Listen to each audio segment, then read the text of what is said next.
Teman sekarang kesempatan ini kita akan lanjutkan masih dalam makan dan minum, adab ya, makan dan minum, dan kita akan masuk bab ke 107 dari awal belajar berbunyi bab perintah memulai makan dari pinggir piring dan larangan memulai makan dari tengah piring.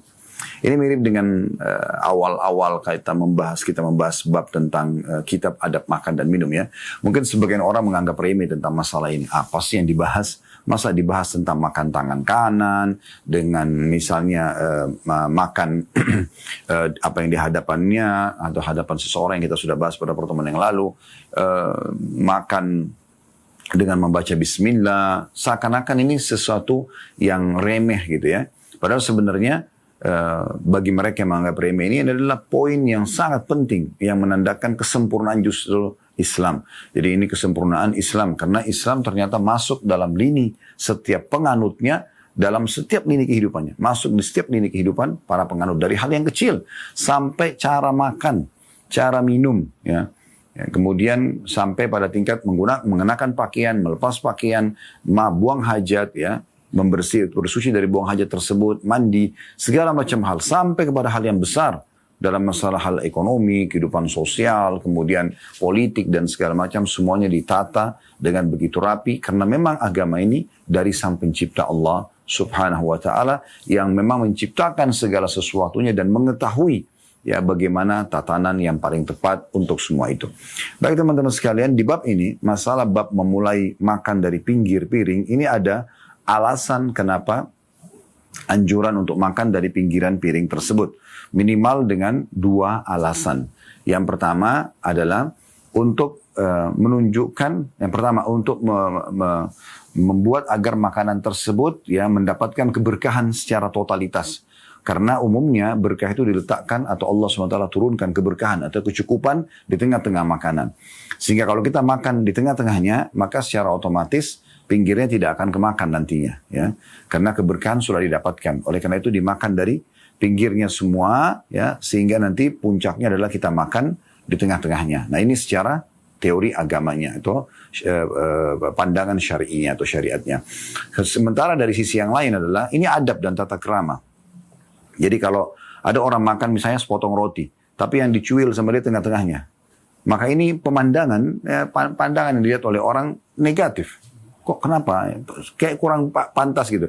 Tapi kalau orang muncul dari pinggir jauh lebih terlihat rapi ya, punya tata krama, punya adab ya dalam makan. Sama dengan orang makan misalnya nasi di piring ya, dengan dia makan di pinggiran sedikit demi sedikit itu jauh lebih tepat dibandingkan dia harus langsung memakan dari bagian tengahnya. Nah ini yang dua hal yang saya katakan tadi yang bisa dijadikan penyebab kenapa kita dianjurkan makan dari pinggir piring ya.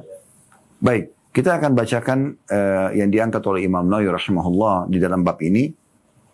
Sabda Nabi SAW, wa qul mimma yalik, diangkat sabda ini kembali, dan makanlah dari apa yang paling dekat denganmu. Hadis ini muttafaqun alaihi dan juga sudah disebutkan pada bab-bab sebelumnya. Ini potongan hadis tentang Umar bin Abi Salamah radhiyallahu anhuma, anak yang dibawa oleh istri Nabi SAW, Ummu Salamah pada saat menikah dengan Nabi SAW dari suami beliau yang pertama, yaitu Abu Salamah. Pada saat lagi makan, Anda masih ingat hadis-hadis sebelumnya, bagaimana Nabi SAW mengingatkan dia, ya gulam, samillah, wahai anak kecil, bacalah bismillah, waqul biyaminik, makanlah dengan tangan kananmu, waqul mimma yalik, makanlah ada yang di hadapanmu. Ini adalah adab dan tata krama dan sudah panjang lebar kita jelaskan pada pertemuan-pertemuan sebelumnya tentang masalah makna dan hikmah daripada hadis Nabi SAW tersebut. Ya. Sekarang di sini diulangi lagi oleh Imam Nawawi untuk menguatkan bab yang sedang beliau buat ini, yaitu anjuran untuk makan dari pinggiran makanan dan larangan memulai makan dari tengah makanan. Maka beliau mengulangi kembali hadis ini agar menguatkan bahasan. Sebenarnya hadis yang diberikan urutan itu adalah hadis yang akan kita bahas setelahnya. Kalau ini hanya sekedar penguat bab. Oleh karena itu teman-teman yang pegang bukunya menemukan hadis yang potongan waqul mimma yalik yang baru saja saya bacakan, dan Nabi SAW makanlah apa yang ada di hadapanmu. Ini tidak diberikan nomor urut karena memang bukan urutan hadis. Ini pengulangan dan penguat saja dari bab yang sedang kita bahas. Oleh karena itu di sini ya hadisnya tentang penguatan dan penekanan kalau memang anjuran makan dari pinggir termasuk ada hubungannya dengan hadis yang dibahas pada bab sebelumnya, yaitu potongan sabda Nabi SAW, wa kul mimma yalik, dan makanlah apa yang ada di hadapanmu. Artinya dimulai dari hadapan kita, kemudian baru pindah bertahap menyelesaikan makanan tersebut. Kita akan masuk hadis pertama dalam bab ini, teman-teman sekalian, hadis nomor 748 dari awal belajar. Berbunyi dari Ibnu Abbas radhiyallahu anhuma, dari Nabi SAW, beliau bersabda, al-barakatu tanzilu wasat at-ta'am, fakulu min hafatayhi, wa la ta'kulu min wasatihi. Terjemahannya, keberkahan itu turun di tengah-tengah makanan. Maka makanlah dari pinggirnya dan janganlah makan dari tengahnya. Hadis ini riwayat Abu Daud dan Tirmidzi, dan beliau mengatakan hadis hasan sahih. Hadis ini teman-teman, memang berbicara tentang masalah adab makan. Tetapi, ini ada ya penekanan yang sangat luar biasa tentang masalah adab nabawi dan bagaimana mengikuti dan mencintai baginda Nabi SAW. Jadi karena Nabi SAW perintahkan, kita dapatkan hikmahnya atau tidak, ya, kita suka atau tidak suka, kita akan lakukan. Karena memang Rasulullah SAW adalah utusan Allah, kekasih Allah, dan beliau diutus memang untuk menjadi suri tauladan. Sehingga kita menggunakan akal kita dan hati nurani kita serta anggota tubuh justru untuk ya mengaplikasikan perintah beliau, bukan justru untuk mendikte kenapa dan kenapa. Ya, kita tidak boleh mengatakan kepada Allah dan Rasulnya alaihi salatu wassalam, kenapa Allah begini dan kenapa Rasulullah begini misalnya. Tapi tugas kita, Allah menyebutkan dalam Al-Quran, ma kana li mu'minin wala mu'minatin idha qadallahu wa rasulu amran an yakuna lahumul khiyaratu min amrihim. Tidak pantas bagi orang yang mengaku sebagai laki-laki mukmin dan perempuan mukminah, kalau Allah dan Rasul sudah menentukan satu hukum, mereka masih punya pilihan lainnya, atau mereka masih memprotes, atau mereka masih melakukannya. Karena memang ini untuk maslahat kita semua. Allah mengatakan dalam ayat yang lain, lima yuhyikum. Apa yang dipanggilkan atau disuruhkan Nabi SAW itu sebenarnya untuk menghidupkan kalian. Untuk kebaikan kalian sebenarnya. Jadi Allah Subhanahu Wa Taala sudah mengaturkan sesuatu yang terbaik buat kita. Nah itu yang dimaksudkan. Baik, hadits ini memberikan pelajaran pertama adalah adanya keberkahan yang Allah turunkan di setiap makanan yang dihidangkan. Baik untuk diri sendiri ataupun kita hidangkan buat orang lain. Makanya kata Nabi SAW, al-barakah. Al-barakah artinya kecukupan.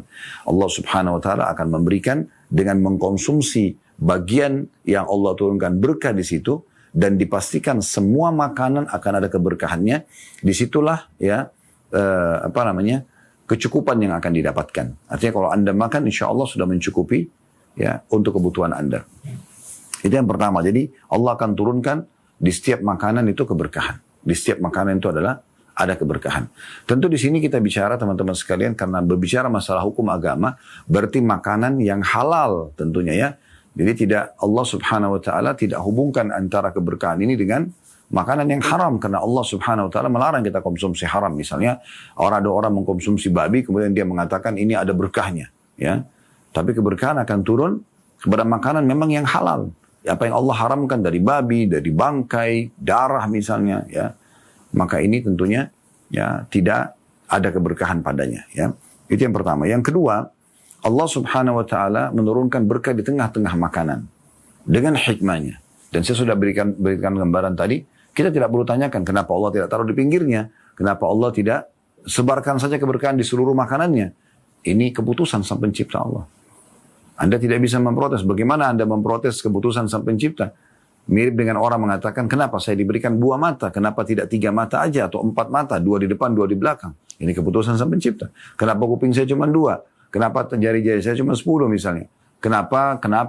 Ini akan bermasalah karena dia akan terus masuk ke satu ranah atau zona yang dia tidak punya hak di situ. Dan tidak punya ilmunya. Ya, dia punya batasan ya, yang dia tidak bisa melewati batasan tersebut. Karena tidak akan punya jawabannya. Yang ada akhirnya nanti membangkang dan kufur kepada Sang Pencipta Allah Subhanahu Wa Taala. Begitu bahagianya orang-orang yang beriman. Karena mereka begitu disampaikan, mereka tinggal mengatakan sami'na wa ata'na. Kami menerima dan kami juga akan patuh. Lalu kemudian mereka aplikasikan dalam kehidupan mereka. Maka mereka mendapatkan maslahat untuk diri mereka. Dan mereka di dunia, mereka juga akan dapatkan balasan yang terbaik dari Tuhan mereka insya Allah di akhirat sana. Ini tentang masalah keberkahan, ya, yang akan diletakkan di pertengahan, dan hikmah Allah Subhanahu Wa Taala meletakkan berkah di tengah-tengah makanan. Pelajaran yang ketiga, adalah adanya larangan untuk, ya, maaf, adanya anjuran makan dari pinggir dan jangan makan dari tengah. Ya, ini karena hikmahnya berkah ditaruh di tengah-tengah oleh Allah Subhanahu wa taala sebagaimana sudah kami jelaskan tadi. Jadi anjuran agar memulai makan dari pinggir, semua jenis makanan kita makan dari pinggirnya. Ya, ini anjurannya agar kita, ya, mendapatkan pahala dari perintah Nabi alaihi salatu wassalam. Baik, kita akan masuk hadis yang kedua dalam bab ini, dan ini dalam bab ini cuma ada 2 buah hadis, ya. Hadis nomor 749 dari awal belajar berbunyi dari Abdullah bin Busr radhiyallahu anhu, beliau berkata, "Kana lin Nabi sallallahu alaihi wasallam qas'atun yuqalu laha al-gharra'u yahmiluha arba'atun rijal. Falamma adhaw wa sajadu ad-duha utiya bitilka al-qas'ah yani وقد ثرد فيها فالتفوا عليها فلما كثروا جثى رسول الله صلى الله عليه وسلم فقال عربي ما هذه الجلسة فقال رسول الله صلى الله عليه وسلم إن الله جعلني عبدا كريما ولم يجعلني جبارا عنيدا ثم قال رسول الله صلى الله عليه وسلم كلوا من حواليها ودعوا ذروتها يبارك فيها. Hadis ini riwayat Abu Daud dengan sanad jayyid atau bisa diterima. Terjemahannya, kata Abdullah bin Busr radhiyallahu anhu, Nabi SAW mempunyai nampan yang besar disebut dengan Al-Gharra. Ya. Di situ ada footnote nomor 561 di bawah, disebut dengan Al-Gharra dalam kurung yang berwarna putih. Karena ia putih oleh daging dan lemak, atau karena ia putih oleh gandumnya, atau putih oleh susu. Ya, intinya Nabi SAW punya satu nampan yang sangat besar. Di nampan itu diberikan julukan Al-Gharra. Ya, Al-Gharra maksudnya adalah putih. Bisa bermakna putih karena adanya lemak-lemak dari daging, ya, atau putih karena ada susu juga yang berada di atas nampan tersebut. Ya, mungkin metode makan pada masa itu, ya, ada banyak lemak yang dikonsumsi, ataupun memang menggunakan juga susu yang disiramkan, ya, di makanan tersebut. Saya ulangi terjemahannya, Nabi SAW mempunyai nampan besar yang disebut dengan Al-Gharra, yang diangkut oleh 4 orang laki-laki. Jadi saking besarnya Nabi SAW memiliki saking besar nampan ini sampai diangkat oleh 4 orang. Ini kita bisa bayangkan bagaimana diameternya, ya. Harus 4 orang yang angkat. Kemudian selanjutnya, tak kala masuk waktu duha dan mereka selesai sholat duha, maka dihadirkanlah nampan tersebut yang di dalamnya penuh dengan makanan tharid. Ya, tharid ini roti dituangi dengan kuah yang ada dagingnya. Maka para sahabat berkerumun di sekeliling bejana itu. Tak kala mereka telah banyak berkumpul, Rasulullah SAW berlutut. Ya, di sini ada footnote nomor 562 yang dimaksud dengan duduk menekuk 2 lututnya, ya, lalu duduk di atas 2 punggung telapak kakinya. Duduk di atas 2 punggung telapak kakinya, maksudnya lututnya 2-2 ke depan. Jadi mirip seperti orang duduk di antara 2 sujud, ya. Kemudian maka seorang badui datang dan bertanya, duduk model apa ini? Atau apa yang sedang kalian lakukan dengan duduk seperti ini? Ya. Maka Rasulullah SAW menjawab, sungguhnya Allah menjadikanku seorang hamba yang mulia dan tidak menjadikanku seorang yang sombong dan pembangkang. Ada juga footnote lagi nomor 564, maksudnya yang menyimpang dari jalan yang benar, yang melanggar dengan menolak kebenaran padahal mengetahuinya. Jadi aku bukan orang yang membangkang. Kemudian Rasulullah SAW bersabda, makanlah dari pinggir-pinggirnya dan biarkanlah dulu bagian yang paling atasnya atau tengahnya, niscaya ia akan diberkahi. Riwayat ini, teman-teman sekalian, memberikan banyak sekali faedah kepada kita. Yang pertama, ya, bagaimana karamnya Nabi SAW. Karam itu artinya dermawannya Nabi SAW. Beliau sangat dermawan. Jadi saking dermawannya sampai Nabi SAW, ya, seringkali menyiapkan makan. Bahkan di sini digambarkan dalam hadis ini di waktu duha. Artinya hampir setiap hari, ya, Nabi SAW memenuhi nampan tersebut dengan makanan atau tharid, ya, roti gandum dengan kuah dan juga ada potongan-potongan dagingnya. Yang itu bukan untuk beliau makan sendiri, tapi dimakan oleh rame-rame sahabat, ya.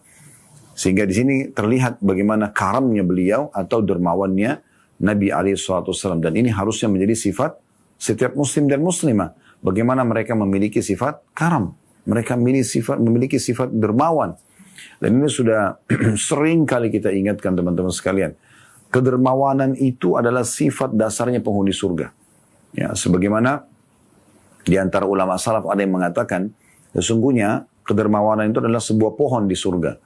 Dan ranting-rantingnya ada di muka bumi ini. Siapa yang bergelantungan pada ranting-rantingnya, maka akan membawanya ke surga itu.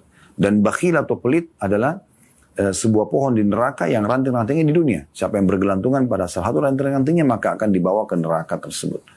Jadi memang dermawan itu adalah sifat para nabi-nabi. Sifat yang memang Allah anjurkan kepada para hambanya untuk dijadikan sebagai ya karakter dia atau memang sifat dia. Bahkan dipuji orang-orang yang memang suka memberi, dermawan. Cukup banyak ayat-ayat yang berbicara tentang anjuran untuk menjadi dermawan, ya, bersedekah dan diatur tata caranya. Anda bisa baca surah Al-Baqarah surah nomor 2 ayat 161 sampai 174, panjang lebar Allah SWT bicara tentang masalah itu. Tapi intinya Nabi SAW adalah suri teladan terbaik. Beliau orang yang paling pertama, di saat pertama mempraktikkan tentang perintah Allah Subhanahu wa taala ini. Makanya Anas bin Malik radhiyallahu anhu sahabat Nabi berkata, ya, karena Nabi SAW ajwadun nas. Nabi SAW adalah orang yang paling jud. Jud itu orang yang dermawannya melampaui batas. Selalu memberi. Dalam riwayat lain dikatakan bahwasanya Nabi SAW tidak pernah menolak siapapun yang meminta. Ya, beliau selalu memberi. Ini karena karamnya. Ya, dan subhanallah, ini orang kalau sudah punya sifat dermawan seperti ini, maka dia orang yang beruntung. Ya, karena dia tidak akan pernah lagi berharap apa yang di tangan manusia atau mau mencuri, apalagi menghasati orang yang sudah tidak ada lagi pemikiran dia. Karena dia memang suka memberi. Dia memberi kepada orang mampu atau orang tidak mampu. Dan Allah menyebutkan dalam Al-Quran, وَمَنْ يُوكَ شُحَّ نَفْسِهِ فَأُولَٰئِكَ هُمُ الْمُفْلِحُونَ. Siapa yang dikeluarkan dari dirinya sifat perhitungan dan bakhilnya, maka mereka adalah orang-orang yang beruntung. Nah, itu yang dicontohkan oleh baginda Nabi alaihi salatu wassalam. Bahkan dalam sebuah majlis beliau, pernah ada orang datang dan minta bantuan. Dan Nabi alaihi salatu wassalam memberinya. Jadi waktu itu kebetulan ada keranjang-keranjang kurma yang baru saja dipanen, maka Nabi SAW berikan. Dan Nabi SAW ini kalau beli karena orangnya sangat karam, sangat mulia, sangat dermawan, beliau tidak memberi 1-2 butir. Beliau beri satu keranjang sampai habis. Setelah habis, maka masih ada orang yang datang minta. Nabi SAW terdiam. Umar bin Khattab sempat berkata, ya Rasulullah, Allah tidak bebankan Anda di atas kemampuan Anda. Anda sudah bagi tadi cukup banyak. Sekarang sudah tidak ada, terus mau kenapa harus sedih gitu. Tapi Nabi SAW diam. Pada saat itu Ali bin Abi Thalib dalam riwayat ini mengeluarkan beberapa dirham dari kantong yang dia temukan dan dia mengatakan, ya Rasulullah, ini masih ada sisa yang saya punya, silakan Anda letakkan dimanapun Anda inginkan. Maka Nabi SAW senyum dan beliau mengatakan, bihada umirtu, beginilah aku diperintahkan. Jadi saking sukanya berbagai itu dicontohi oleh para sahabat, dicontohi oleh para ummahatil mukminin, istri-istri Nabi ridwanullahi alaihim, di mana disebutkan Ummul Mukminin Aisyah radhiyallahu anha suka sekali bersedekah. Bahkan kadang-kadang kalau beliau dapat hadiah, pemberian dari para sahabat setelah meninggalnya Nabi SAW pun, beliau selalu saja langsung yang paling pertama programnya adalah bagaimana bisa dibagikan. Sampai satu waktu beliau bagi semua dan tidak tersisa lagi, untuk beliau sendiri tidak tersisa. Nah, beliau lupa kalau sebenarnya beliau juga punya kebutuhan. Dan pembantunya mengatakan, coba seandainya Anda meninggalkan 1 dirham atau 1 dinar buat kita, untuk kita hidup. Kata Aisyah radhiyallahu anha, kalau engkau memberitahukan kepada aku tadi, maka aku akan sisakan. Tapi karena tidak disampaikan, maka beliau lupa. Saking sukanya dengan memberi. Ya, saking sukanya dengan memberi. Begitu juga para sahabat Nabi ridwanullah alaihim, mereka suka sekali memberi. Mereka tahu dengan mengeluarkan sedekah ini akan mendapatkan cinta dan ridho Rabbnya, dan juga akan mendapatkan cinta dan juga ridho manusia, serta juga akan mendapatkan pahala dan nilai yang berlipat ganda dari apa yang dia sedekahkan. Kalau Anda keluarkan hari ini 100.000 rupiah misalnya, maka nanti akan Anda terima 100.000 itu di timbangan amal bukan 100.000, tapi akan berlipat ganda. Cuman nilainya itu akan ada, bahkan berlipat ganda. Dan Allah menyebutkan dalam satu firman-Nya, man ja'a bil hasanati falahu 10 amsalihha. Siapa yang berbuat satu kebaikan akan diberikan 10 kali lipat, itu minimal. Dalam beberapa hadis yang sahih riwayat Bukhari, bisa saja ila 700 dhi'fin ila adha'afin katsira. Sampai 700 kali lipat, bahkan kelipatan-kelipatan yang Banyak, tergantung kadar keikhlasan. Semoga Allah subhanahu wa ta'ala memberikan kita maksimal dalam balasan pahala seperti ini. Allahumma amin. Baik, ini yang pertama teman-teman sekalian tentang sifat karam. Ya. Dan pelajaran yang kedua yang bisa diambil dari hadis tentang salah satu ciri orang yang karam, yang suka memberi adalah memberi makan orang. Mentraktir orang, berbagi makanan. Jadi kita bisa berbagi makanan yang kita miliki. Misalnya Anda lagi bawa, Anda beli makanan satu bungkus. Kemudian Anda tidak makan dan bagi kepada orang. Ini ciri orang karam. Atau Anda memang membeli untuk orang lain. Ini contoh karam. Anda kirimkan setiap hari, Anda jadwalin siapa lagi yang saya mau berikan makanan nih. Apakah itu kerabat, apakah selain kerabat gitu kan.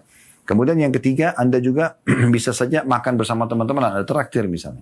Ya, ini contohnya. Atau Anda juga bisa menjadi donatur tetap di yayasan sosial misalnya, di mana Anda bisa ya, memberikan makanan rutin bulanan kepada anak-anak yatim, kepada janda-janda, orang-orang yang tidak mampu misalnya. Maka ini semua hal yang bisa kita dapatkan pahalanya. Ya. Jadi termasuk karam itu adalah bukan hanya memberikan uang, tapi memberikan makan. Ya. Karena Nabi SAW sendiri menyiapkan nampan khusus yang besar dipikul oleh 4 orang untuk memberikan makan kepada para sahabat.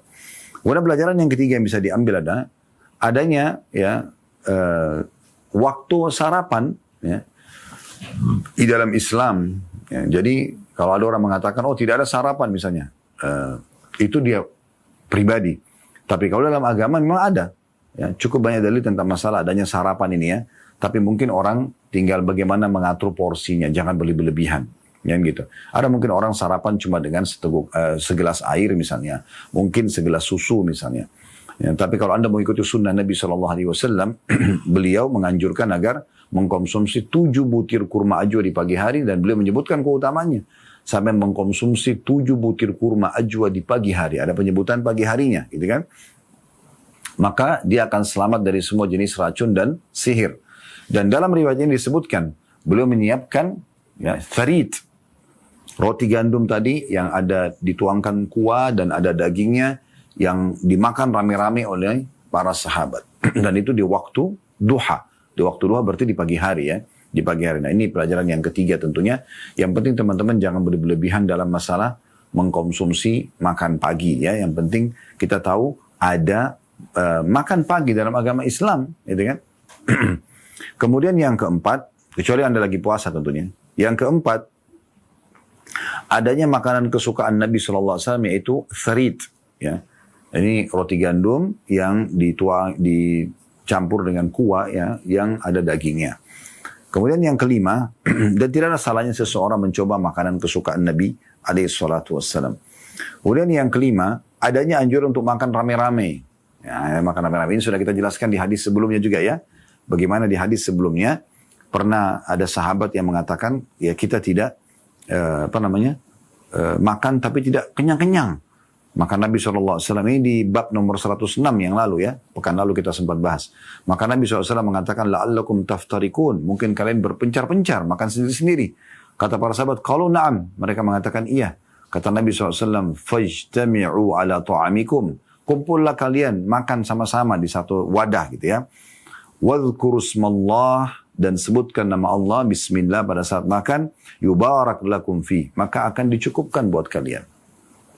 Nah, ini pelajaran yang bisa diambil. Salah satunya adalah yang Nabi SAW sering contohkan, makan bersama-sama dengan para sahabat. Ini pelajaran yang kelima ya. Dan juga ada beberapa riwayat yang menyebutkan Nabi SAW sering kali minum satu wadah, minum susu dengan para sahabat. Jadi dituangkan, beliau minum SAW, kemudian dituang lagi susu di wadah itu, lalu diberikan kepada teman atau sahabat beliau yang ada di sebelah kanannya. Kemudian diminumlah, dituang lagi, lalu diminum lagi, dipakai lagi wadah yang sama, keliling wadah itu, ya, dan semua sahabat menggunakan wadah yang satu. Dan ini luar biasa, ini bisa menghidupkan ukhuwah, persaudaraan, yang mengeratkan persaudaraan di antara kaum muslimin. Karena mereka tidak sendiri-sendiri, tapi mereka minum sama-sama, bahkan di satu wadah. Dan ini bukan cuma Nabi SAW lakukan kepada para sahabat beliau, juga pada istri beliau. Ya, beliau pernah meminum bekas bibirnya atau bekas minumnya Aisyah radhiyallahu anha. Ya, dan ini menandakan memang orang minum satu wadah itu bagian daripada yang pernah dicontohkan oleh Nabi alaihi salatu wassalam, ya. Sampai pernah ada sahabat yang masih kecil gitu kan, duduk di sebelah kanan Nabi SAW. Waktu Nabi SAW mau memberikan wadah kepada dia bercanda, Nabi SAW bercanda pada anak kecil itu mengatakan, apakah kau mau memberikan kepada yang lebih besar dulu di sebelahmu? Dia mengatakan, tidak ya Rasulullah, karena beliau ingin langsung mendapatkan minuman, bekas minuman langsung dari Nabi SAW. Atau dia orang pertama yang minum bekas Nabi SAW. Pelajaran yang keenam adalah cara duduk Nabi SAW. Dan di sini disebutkan, maka beliau SAW berlutut. Dan sudah dijelaskan tadi, ya, di footnote nomor 562, duduk menekuk dua lututnya, lalu duduk di atas dua punggung telapak kakinya. Ya. Ini salah satu cara duduknya Nabi SAW pada saat mau makan. Sebenarnya ini tujuannya karena beliau merendahkan diri, SAW. Beliau bertawadhu. Jadi bukan berarti beliau duduk di atas kursi sendirian, semua sahabat misalnya duduk melantai, tidak. Beliau malah duduk bersama para sahabat dan sebagai bentuk merendahkan diri, ya, di hadapan Allah Subhanahu wa taala dan menghormati makanan, beliau duduk dengan cara ini, berlutut, ya. Dan ada seorang Badui bertanya, mau duduk apa ini? Maka Nabi SAW jelaskan, ya, Allah menjadikan aku hamba yang mulia. Maksudnya bukan hamba yang sombong, ya, dan tidak menjadikan aku sombong dan membangkang. Jadi ini pelajaran yang keenam tentang tata cara duduknya Nabi SAW pada saat makan, ya, bersama dengan para sahabat. Jadi beliau tidak misah sendiri karena beliau pimpinan, ya.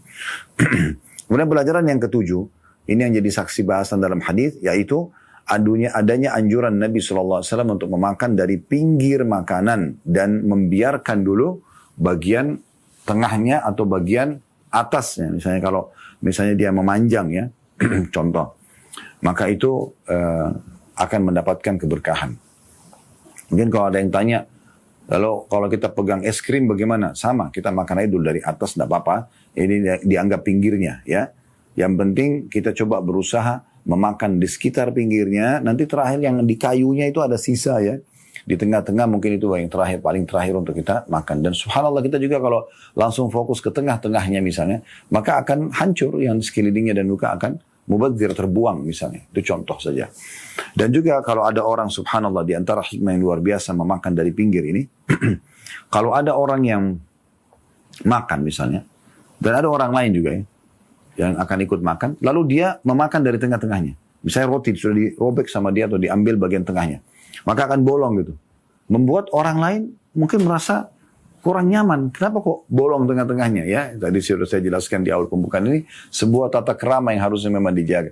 Tapi kalau orang potong dari pinggirnya, maka terlihat roti itu masih sangat rapi dan orang juga masih tertarik untuk memakan sisanya sehingga tidak ada yang mubadzir, Nah, ini yang ditekankan dalam hadis Nabi alaihi salatu wassalam. Baik, ini teman-teman sekalian bab nomor 107 tentang anjuran makan dari pinggir makanan dan menghindari makan dari tengah secara langsung, ya. Kita sekarang masuk ke hadis atau ke bab nomor 108. Bab makruhnya makan sambil duduk bersandar. Nah, ini seingat saya Rabu yang lalu sempat ada salah satu pemirsa yang bertanya tentang masalah makan sambil sandar. Dan saya janjikan insya Allah Rabu depan kita akan bahas karena memang ada bab khususnya. Bab 108, bab makruhnya makan sambil duduk bersandar. Makna makruh berarti tidak berdosa kalau dilakukan. Tetapi kalau teman-teman hindari akan dapat pahala. Itu definisi makruh. Kalau dikerjakan tidak berdosa, ya ditinggalkan malah dapat pahala. Diangkatlah hadits nomor 750 urutan dari awal kita belajar oleh Imam Nawawi rahimahullah. Dari Abu Juhaifa Wahab ibn Abdullah radhiyallahu anhu, beliau berkata, Rasulullah sallallahu alaihi wasallam bersabda, la akulu muttaki'an. Sesungguhnya aku tidak akan pernah makan dengan bersandar. Diriwayatkan oleh Imam Bukhari. Al-Khattabi, kata Imam Nawawi rahimahullah, berkata, al-muttaki' di sini adalah duduk bersandar pada alas duduk empuk yang ada di bawahnya. Beliau berkata, maksud beliau tidak duduk di atas alas empuk atau bantal-bantal sebagaimana yang diperbuat oleh orang yang ingin memperbanyak makan. Tetapi beliau duduk di atas satu kaki sedangkan kaki yang lain ditegakkan. Tidak duduk dengan mantap dan beliau makan secukupnya. Ini adalah ucapan Al-Khattabi, sedangkan selain Al-Khattabi mengisyaratkan bahwa al-muttaqi adalah duduk miring atau condong pada lambungnya, wallahu a'lam. Baik, ini adalah hadits nomor 751. Saya akan langsung bacakan hadits nomor 752 juga. Maaf, itu hadis 750, kita akan bacakan hadis 751 dan kita akan coba gabungkan untuk mengorek faedah yang bisa diambil dari kedua buah hadis dalam satu bab ini. Hadis nomor 751 dari Anas radhiyallahu anhu, beliau berkata, "Ra'aitu Rasulullah sallallahu alaihi wasallam jalisan muq'iyan ya'kulu tamra." Saya melihat Rasulullah SAW duduk bentuk ik'a sambil makan kurma. Ya, hadis riwayat Muslim, dan duduk ik'a yaitu meletakkan bokong atau pantat di atas tanah dan menegakkan kedua betis. Ya, artinya duduk, kemudian kedua betisnya tegak. Ya, ini yang dimaksud dengan ik'a yang dijelaskan dalam hadis ini. Baik teman-teman sekalian, kita coba mengambil faedah dulu dari hadis. Hadis nomor 750, adanya anjuran dari Nabi SAW pada saat makan untuk tidak bersandar. Ya. Di sini tadi sudah dijelaskan bersandar bisa cukup banyak pendapat di antara ulama. Tapi Al-Khattabi menjelaskan duduk di atas tempat atau alas duduk yang empuk yang ada di bawah dia. Jadi misalnya dia letakkan mungkin bantal yang tebal atau apa yang dia duduk di atasnya. Ya, kayak kita sekarang mungkin sofa ya atau apa itu ya. Ini yang disampaikan oleh Al-Khattabi tentunya pendapat beliau ya. Dan beliau juga berkata maksud beliau tidak duduk di alas empuk atau bantal-bantal sebagaimana diperbuat oleh orang yang ingin banyak makan dengan tujuan agar beliau ya tidak makan banyak. Ya. Dan juga beliau duduk. Ya, sering kali Nabi SAW kata Al-Khattabi di sini ya, pendapat ini, beliau duduk di atas satu kaki sedangkan kaki yang lainnya ditegakkan. Jadi beliau duduk, misalnya telapak kaki kiri didudukin ya, kemudian yang kanannya dilipat lututnya ya, sehingga satu lutut itu seperti sedang menghadap bagian ke depan ya. Jadi duduknya satu didudukin, satu dilipat, yang satunya ya, berdiri di hadapan dia, ya, sehingga perut itu tertekan dengan paha yang ada di kaki kanan tadi, ya. Tuh contohnya dijelaskan di sini. Kemudian dikatakan ini adalah dengan tujuan agar beliau makan secukupnya. Ini ucapan Khattabi, kata An-Nawawi. Sedangkan selain Khattabi, maksudnya ada ulama-ulama yang lain mengisyaratkan yang dimaksud dengan muttaqi adalah duduk miring atau condong pada lambung, wallahu a'lam. Dan ini secara bahasa Arab memang muttaqi itu adalah orang yang meletakkan sikunya di tanah, kemudian mengelonjorkan kakinya, ya, sambil dia miring, ya, seperti itulah. Jadi dia meletakkan sikunya di tanah, kemudian kakinya dilonjorin, ya, kemudian dia pun bersandar dengan lambungnya. Nah itu namanya muttaqi. Jadi ini ada makruhnya hukum ini untuk dilakukan, ya. Dan juga hadis nomor 751 dijelaskan tentang bagaimana Nabi SAW duduk ik'a. Nah, kalau Anda pernah belajar bab sholat, tuh duduk ik'a ini jelas ya, bahwasanya kedua telapak kaki berdiri dan kita duduk di atas tumit, ya. Nabi SAW duduk ik'a bisa juga dengan cara yang lain. Ik'a adalah meletakkan pantat di atas tanah, ya, dan menegakkan kedua betis. Ya. Artinya dia duduk dan kakinya, ya, betisnya tegak di bagian depannya. Tapi tidak bersandar ya. Seperti orang kalau lagi duduk santai biasanya kakinya ya seperti huruf V mungkin di depan ya. Kemudian dia duduk di atas bokongnya sambil makan. Nah itu juga bisa bermakna ik'a. Ya. Baik, kita langsung ambil pelajaran dari hadis Nabi SAW itu dua buah riwayat ini. Yang pertama, adanya larangan, ya, adanya larangan untuk ya makan sambil muttaqi, ya, sambil bersandar di sini. Sudah kita jelaskan tadi pendapat Khattabi duduk di atas bantal-bantal empuk, atau ya kata Imam Nawawi pendapat yang lain adalah duduknya ya, sambil miring tadi ya, meletakkan siku di tanah dan kakinya melonjor sehingga akhirnya lambungnya yang tersandar di tanah ya. Ini yang ada larangannya. Kemudian yang kedua yang bisa diambil adalah adanya anjuran makan sambil duduk. Ya, sambil duduk, walaupun cara duduknya cukup banyak. Tadi kalau yang riwayat sebelumnya, Nabi SAW duduk di atas lututnya, ya, waktu makan tadi tharid. Ya. Beliau melonjorkan lututnya ke depan, ya, seperti orang yang lagi duduk, kemudian menduduki kedua betis beliau, SAW, dan kedua telapak kakinya juga didudukin, ya, seperti yang disebutkan di hadis yang sebelumnya atau di bab sebelumnya. Kemudian juga boleh duduk dengan cara yang Khattabi tadi sebutkan. Nabi SAW pernah menduduki duduk di atas betis beliau, misalnya betis kiri, dan yang betis kanan itu ditegakkan. Ya. Ini juga cara duduk Nabi SAW. Dan juga disebutkan dalam riwayat nomor 751 adalah beliau duduk bokongnya di tanah, kemudian kedua betisnya ditegakkan di depan beliau. Nah, artinya, jadi saya katakan pahanya dan betisnya itu berbentuk seperti V. Ya, biasanya ada orang juga memegang kedua lututnya ya. Nah, caranya dia duduk seperti itu Nabi SAW, dan beliau pernah dilihat oleh Anas bin Malik mengkonsumsi kurma dengan cara duduk seperti ini. Nah, ini tata cara duduk yang disebutkan oleh sahabat tentang makannya Nabi alaihi salatu wassalam. Baik teman-teman sekalian, insyaAllah ke depannya kita akan masuk ke bab nomor 109, anjuran makan dengan 3 jari, anjuran menjilati jari jemari, makruhnya mengusapnya sebelum menjilatinya, dan anjuran menjilati piring, mengambil makanan yang terjatuh dan memakannya, serta mengusapkan tangan setelah itu pada lengan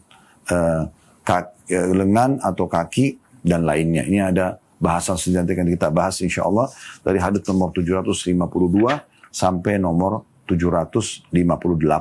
Saya terus mengajak teman-teman untuk mendukung medsos kita ini dengan di YouTube subscribe, like, dan juga loncengnya agar Anda selalu mendapatkan notifikasi dari kami. Teman-teman di Instagram, di Facebook, di TikTok mungkin bisa follow dan share sebanyak-banyaknya potongan-potongan ceramah, jadwal ta'lim yang bisa Anda ikut serta andil mendapatkan pahala di setiap kegiatan agama ini.